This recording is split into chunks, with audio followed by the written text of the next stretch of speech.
Ah, there you are. Come closer.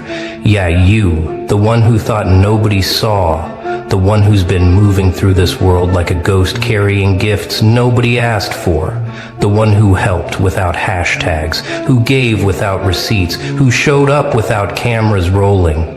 You thought you were invisible, didn't you? You thought your kindness was falling into a void, evaporating the moment it left your hand. But here's what you didn't know, couldn't know, weren't supposed to know yet. Someone has been watching, not with judgment, not with suspicion, but with the kind of attention reserved for rare things. And after all this time, after all those silent acts you performed when no one was looking, they've decided it's time. Time to step out of the shadows and reveal what they've seen. Let me tell you something about the world you've been navigating. It's built on a transaction economy.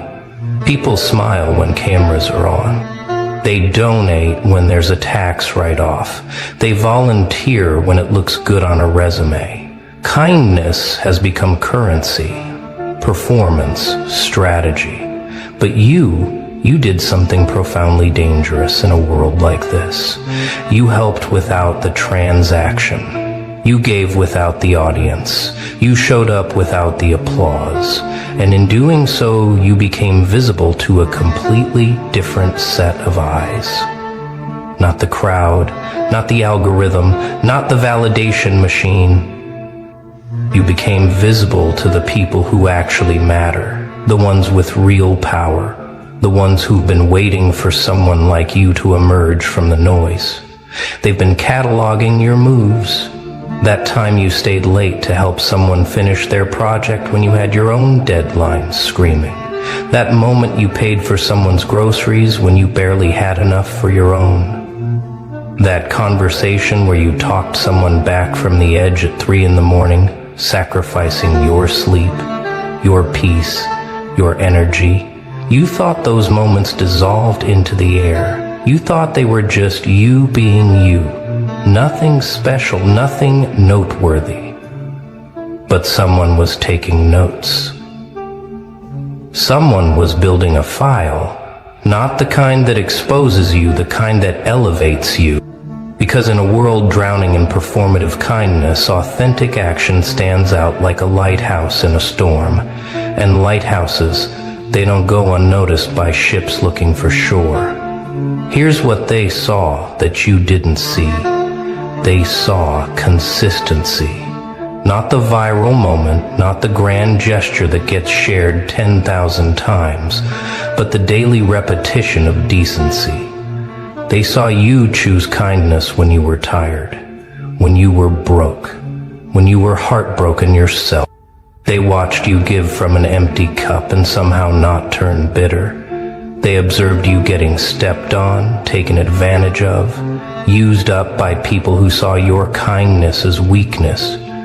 And they waited to see if you'd break, if you'd finally snap and become like everyone else, transactional, guarded, cynical. But you didn't. You kept going. And that's when they knew. You weren't performing. You weren't strategizing. You were just built different. And different when it's real, when it's sustained, when it's tested and doesn't break. That becomes invaluable. Now, let's talk about who this watcher is. Not some mystical force, not some cosmic accountant in the sky keeping score. No, this is flesh and blood. This is someone who moves in circles you don't even know exist yet. Someone who's been exactly where you are, who understands what it costs to stay soft in a hard world. Someone who has resources, access, influence, and most importantly, the wisdom to recognize real when they see it. They've been burned by the fakers, exhausted by the performers, disappointed by the ones who talked a good game but folded under pressure. And then they found you, not through your resume, not through your social media following, not through any traditional metric. They found you through your actions when you thought no one was looking. And that's the only metric that matters to people operating at that level. They've been watching how you treat people who can do nothing for you, how you interact with the server, the janitor, the person everyone else ignores. They've been observing how you handle rejection, how you process disappointment, whether you let bitterness poison your next interaction. They've seen you get betrayed and still show up with an open heart the next day. They've watched you sacrifice opportunities because they required you to compromise your integrity, and every single time you made the harder choice, the one that cost you something, they added another note to your file. Not to use against you, but to build a case for you. Because the world you're about to be invited into doesn't run on cleverness or connections or charisma. It runs on trust. And trust can't be performed. It can only be demonstrated over time when you don't know you're being evaluated. Here's what's about to happen. An opportunity is coming. Not the kind you apply for, not the kind you network your way into, the kind that finds you. It might look like a random conversation, a chance encounter, an unexpected message, but it won't be random. It'll be calculated, timed, orchestrated by someone who's been waiting for the right moment to reveal themselves. And when they do, they won't lead with flattery. They won't try to impress you.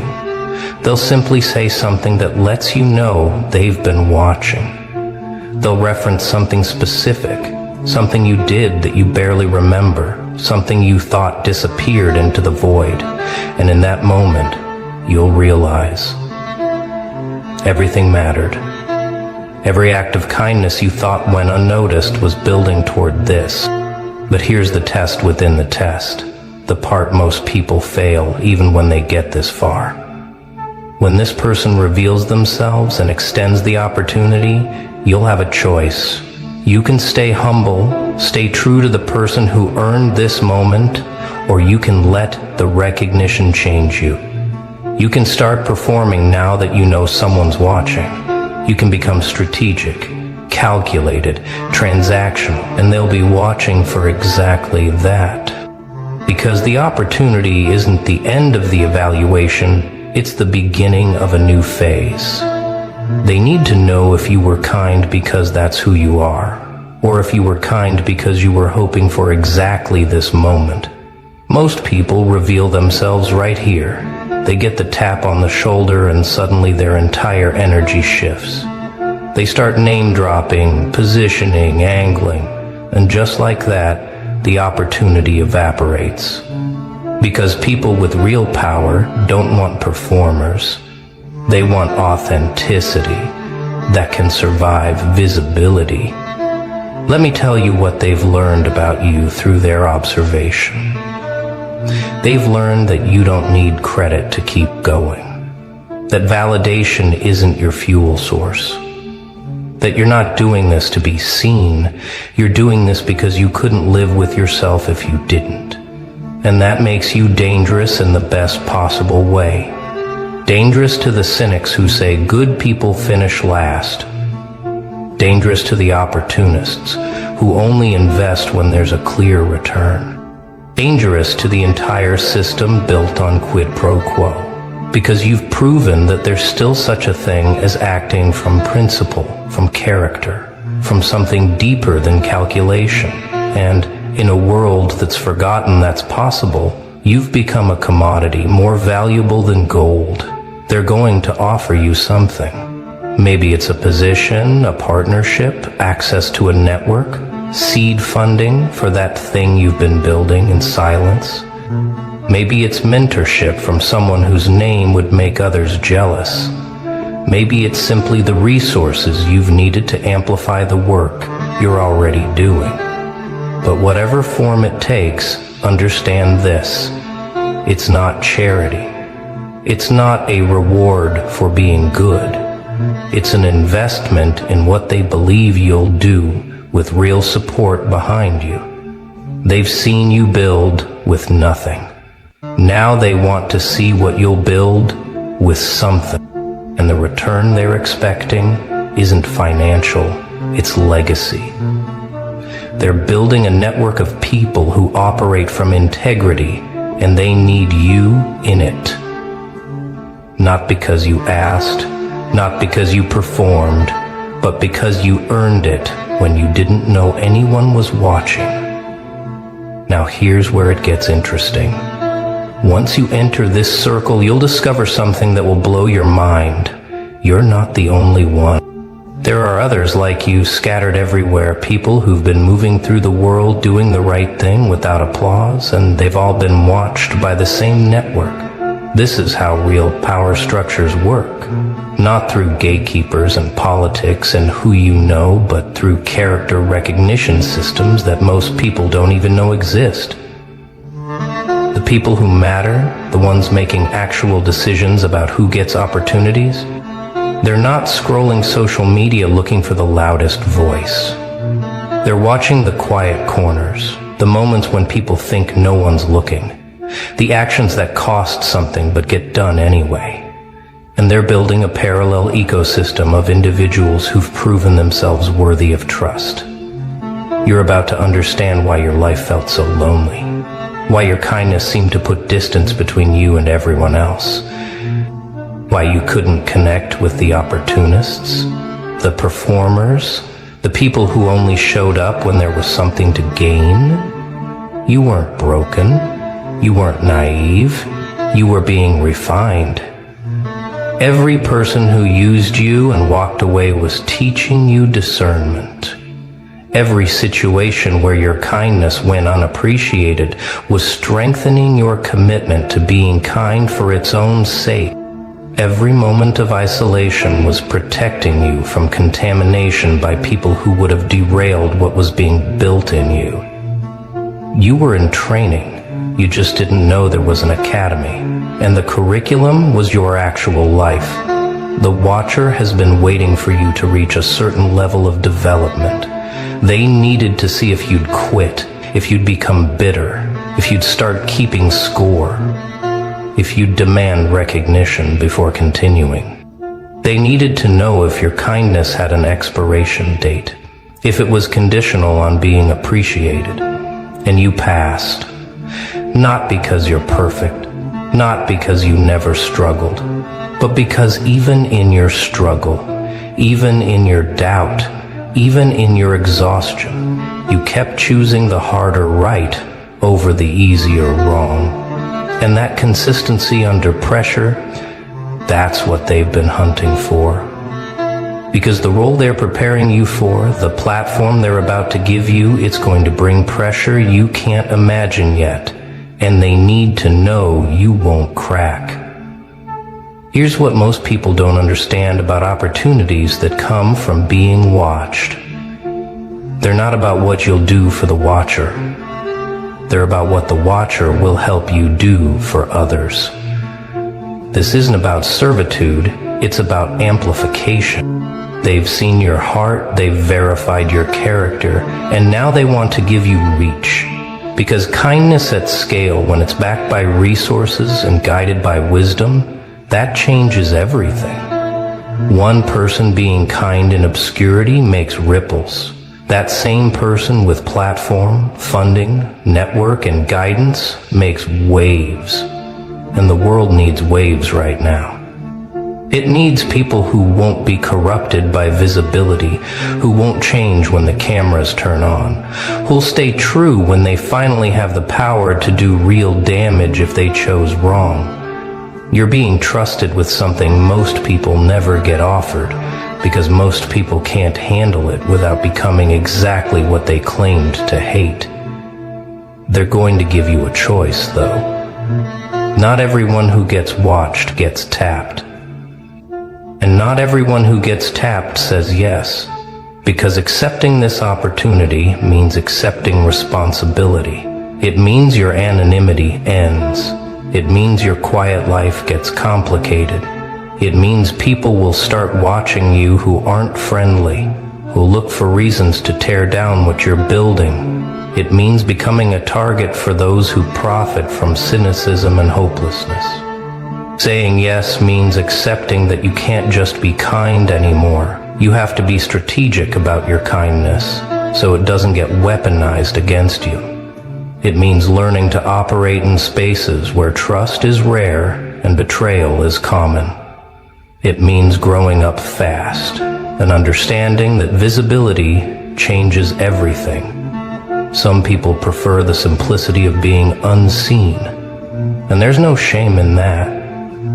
But if you say yes, if you accept what's being offered, your life will never be small again. Let me tell you what happens to people who accept. First, there's the disorientation. Suddenly, you have access to rooms you've only imagined, conversations with people whose names you've only read, resources that make your previous limitations look absurd. And it's overwhelming. You'll question if you deserve it, if you're ready, if it's real. That's normal. Push through it. Second, there's the testing. Not from the person who brought you in, from everyone else in the room. They'll want to know if you're real or if you're another performer who figured out how to fake authenticity long enough to get invited. They'll push you, provoke you, test your boundaries and your principles. Stand firm. This is where most people fail. They get into the room and immediately start shape-shifting to fit in. You were invited because of who you are. The moment you become someone else, you lose the only thing that made you valuable. Third, there's the acceleration. Once you prove you're real, once you demonstrate that visibility hasn't corrupted you, doors start opening at a pace that'll make your head spin. Opportunities you would have spent years working toward just appear. Not because you're lucky, because you're trusted. And trust, in these circles, is the ultimate currency. People with resources are desperate for someone they can trust to deploy those resources wisely. They're surrounded by opportunists and performers. Finding someone who genuinely cares about impact more than credit, that's rare. And when they find it, they protect it, they invest in it, they amplify it. You'll go from struggling to make ends meet to having more resources than you know what to do with. And that's when the real test begins. Because now you'll face the temptation everyone faces when they suddenly have more. Will you stay focused on the mission? Or will you start collecting comfort? Here's what the watcher wants you to know before you make your decision. They're not rescuing you. They're recognizing you. There's a difference. Rescue implies you were failing and they're saving you. Recognition means you were succeeding in obscurity and they're making you visible. You built this. You earned this. Every act of kindness, every sacrifice, every moment you chose integrity over advantage, that was you making deposits into an account you didn't know existed. And now it's time to make a withdrawal. Not to spend on yourself, to invest in what you're building. This isn't about personal comfort. This is about giving you the tools to do what you've been trying to do but couldn't because you lacked resources. They're not changing your mission. They're funding it. Let me tell you what they've noticed about you that you haven't noticed about yourself. You have a gift for seeing people. Not just looking at them, seeing them. You notice the ones everyone else overlooks. You sense when someone's struggling before they say a word. You have this ability to make people feel less alone just by being present. And you don't do it for effect. You do it because you remember what it felt like to be invisible, to be struggling, to be one bad day away from giving up. And you can't walk past that pain in someone else. You have to stop. You have to help, even when it costs you, especially when it costs you. And that's not naivety, that's not weakness, that's a superpower so rare that most people live their entire lives without meeting someone who has it. And the watcher has been waiting for someone with this exact gift because they have a plan for it. The network you're about to enter is being built intentionally. It's not about transactions, it's about transformation. Every person in this circle was watched the same way you were. They all demonstrated character under pressure. They all chose right when wrong was easier. They all stayed kind when kindness cost them something. And now they're all connected, all supporting each other's work, all amplifying each other's impact. This is the real economy. Not money, though money flows here. Not fame, though influence exists here. The real economy is trust and character and consistent action over time. And you've been earning currency in this economy without knowing it existed. Now you're about to discover how much you've accumulated. Here's what's going to challenge you most. When you enter this space, you're going to meet people who are further along than you, who've been building longer, who have more resources and more reach. And you're going to feel small. You're going to question what you have to offer. You're going to wonder if you belong. Push through that.